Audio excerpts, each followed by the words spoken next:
जम्मूमध्ये मोठ्या प्रमाणात रहिवासी भागात नुकसान झाले। काल रात्रीच्या हल्ल्यानंतर आज सकाळी पोलीस आणि सुरक्षा यंत्रणांकडून पाहणी केली गेली आहे। काल पुन्हा एकदा पाकिस्तानने या ठिकाणी हल्ला केला, ज्याला भारताने चोख प्रत्युत्तर दिलं। काल रात्रीच्या हल्ल्यानंतर आज सकाळी पोलीस आणि सुरक्षा यंत्रणांकडून आता पाहणी केली जाते। आपण ही आताची सकाळची दृश्य पाहतोय। मोठ्या प्रमाणात या ठिकाणी पाकिस्तानकडून घणाघात या ठिकाणी हल्ला करण्यात आला आणि त्याला चोख प्रत्युत्तर भारताकडून देण्यात आलेलं आहे। युद्धाची खुमखुमी आता पाकिस्तानला भोवली आहे। विथरलेल्या पाखड्यांना भारताकडून सडेतोड उत्तर देण्यात आले। जम्मूमध्ये मोठ्या प्रमाणात रहिवासी भागात नुकसान झालं आहे। काल रात्रीच्या हल्ल्यानंतर आज सकाळी पोलीस आणि सुरक्षा यंत्रणांकडून आता पाहणी केली जाते। आपण आताची ही ताजी दृश्य पाहतोय। मोठ्या प्रमाणात घरांचं नुकसान झालेलं आहे, गाड्यांचं नुकसान झालंय।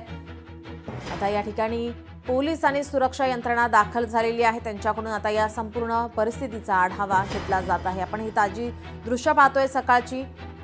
रात्री पुन्हा एकदा मध्यरात्री पाकड्यांकडून हल्ला केला गेला, ज्याला भारताकडून चोख प्रत्युत्तर देण्यात आलं होतं। मात्र या ठिकाणी जम्मूमध्ये रहिवासी भागामध्ये मोठं नुकसान झाल्याची माहिती समोर येते। आपण हे दृश्य पाहतो। या ठिकाणी पोलीस आणि सुरक्षा यंत्रणा दाखल झालेली आहे।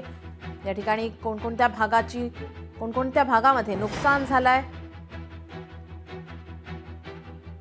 याची पाहणी आता केली जाते। रात्रीचा हल्ला आणि त्यानंतर आजची ही सकाळची दृश्य, गाड्यांचं नुकसान, घरांचं नुकसान झालेलं आपण पाहतोय।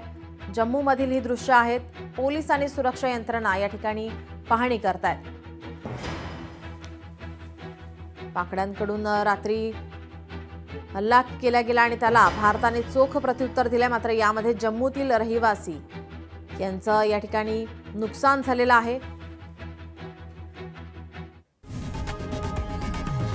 लोकशाही मराठी ऐका, पहा, जागरूक रहा।